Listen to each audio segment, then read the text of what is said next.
Hello everyone. आज हम करने जा रहे हैं क्लास 12th के चैप्टर नंबर 1 के क्वेश्चन नंबर 6। क्वेश्चन नंबर 5 तक वैसे ही हैं जैसे हमने क्वेश्चन नंबर 3 तक किए थे, 4 और 5। ठीक है। और यदि कोई प्रॉब्लम हो तो आप मैसेज कर सकते हैं, मैं आपको कमेंट में बता देना, मैं क्वेश्चन नंबर 4 और 5 भी सोल्व कर दूँगी। ठीक है। अब हम करते हैं क्वेश्चन नंबर 6। क्वेश्चन नंबर 6 में हमें गिवन है एक सेट गिवन है। सेट इस प्रकार से गिवन है कि उसके अंदर 1 2 3 एलिमेंट दिए गए हैं। रिलेशन गिवन है।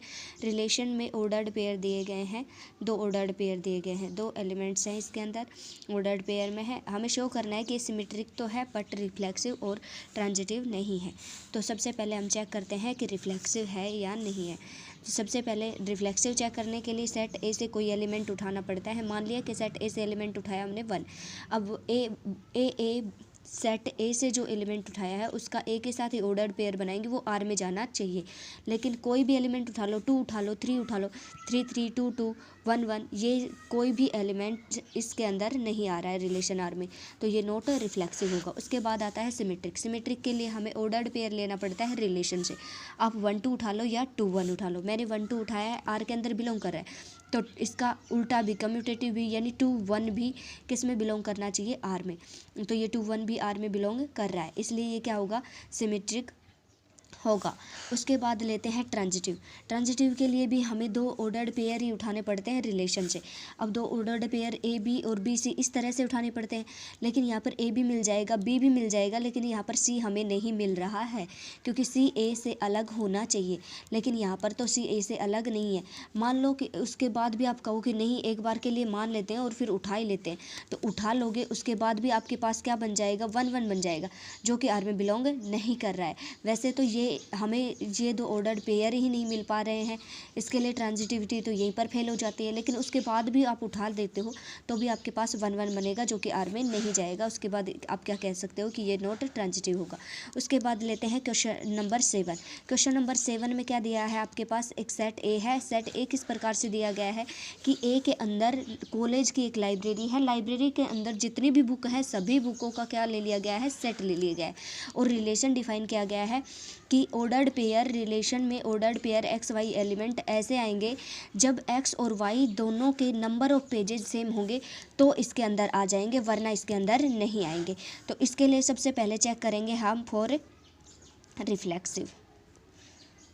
सबसे पहले चेक करेंगे फॉर रिफ्लेक्सिव। रिफ्लेक्सिव के लिए आप क्या उठाते हो, सेट ए से कोई एलिमेंट उठाते हो। सेट ए से मान लो कोई एलिमेंट उठाया हमने ए एलिमेंट उठाया है, A belongs to set A. Set A element उठाया है। अब देखो ए का ए के साथ कॉम्बिनेशन क्या आर में बिलोंग करेगा, हाँ बिल्कुल करेगा, क्योंकि ए और ए के पेजेस क्या होंगे, नंबर ऑफ पेजेस सेम होने चाहिए। नंबर ऑफ पेजेस सेम है तो वो किस में जाएगा, आर में। तो ये भी ए है, ये भी ए है। मान लो ये मैथ की बुक है तो ये भी मैथ की बुक है। अब दोनों मैथ की बुक है तो दोनों में नंबर ऑफ पेजेस तो क्या होंगे, सेम ही होंगे। तो ए और ए बिलोंग कर जाएंगे आर में। क्यों, क्योंकि ए एंड ए के number of pages are same, क्योंकि दोनों में नंबर ऑफ पेजेज क्या होंगे, सेम होंगे, तो ये आर में बिलोंग कर जाएंगे। इसलिए क्या होगा, R is reflexive. R is reflexive, R क्या हो जाएगा हमारे पास, रिफ्लेक्सिव हो जाएगा। उसके बाद चेक करते हैं हम फॉर सिमेट्री। सिमेट्रिक चेक करने के लिए हमें ऑर्डर्ड पेयर उठाना पड़ता है आर से। मान लो आर से हमने एक ऑर्डर्ड पेयर उठाया है A B belongs to R. R से उठाया है for every A and B belongs to set A.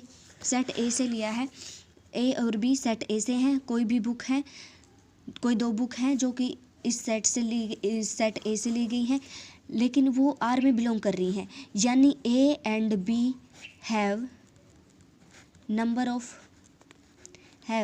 Same number of pages, यानी ए और बी में पेजों की संख्या क्या है, बराबर है। तो बी और ए बनेगा, उसमें भी तो नंबर ऑफ पेजेस सेम होंगे। मान लो इसमें, यहाँ पर हम मान लेते हैं कि इसके अंदर 100 पेजेस थे, तो इसमें भी 100 पेजेस थे। अब इन्हें उल्टा लिख देंगे तो ऐसा तो नहीं है कि पेज कम या ज़्यादा हो जाएंगे, अब भी पेज सेम ही रहेंगे। तो बी ए भी बिलोंग करेगा आर के अंदर, तो ये क्या हो जाएगा, सिमेट्रिक। Are is symmetric. उसके बाद चेक करते हैं फॉर ट्रांजिटिव। ट्रांजिटिव जब चेक करोगे तो उसके लिए हमें दो ऑर्डर्ड पेयर उठाने पड़ते हैं, A B and B C belong करेंगे आर से। For every A B C belong करेंगे सेट ए से। अब ए बी कब आया होगा आर के अंदर, जब A and B number of pages same B have यहाँ आएगा, have number of pages same. और इसी तरह से क्या कह सकते हैं, इसी तरह से कंक्लूजन क्या निकलेगा कि B and C have number of pages same. अब एक बात बताओ आप लोग, जब ए एंड बी में नंबर ऑफ पेजेस सेम है, ठीक है, बी एंड सी में नंबर ऑफ पेजेस सेम है। मान लो यहाँ पर नंबर ऑफ पेजेस 120 है, इसमें भी 120 है, और इन दोनों के सेम है, तो बी के अंदर तो ऑलरेडी कितने हैं 120, तो सी के अंदर भी कितने होंगे 120, यानी सभी के नंबर ऑफ पेजेस क्या हो गए आपस में सेम हो गए। तो हम क्या कह सकते हैं, ए एंड सी भी बिलोंग करेगा किसके अंदर, आर के अंदर। क्यों, क्योंकि A and C have number of pages same.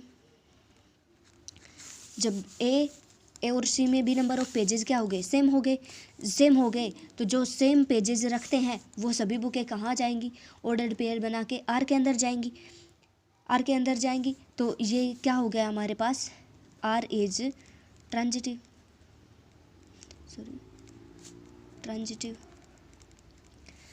अब आर रिफ्लेक्सिव भी है, आर सिमेट्रिक भी है, आर ट्रांजिटिव भी है। तो हम क्या कह सकते हैं कि relation R is an equivalence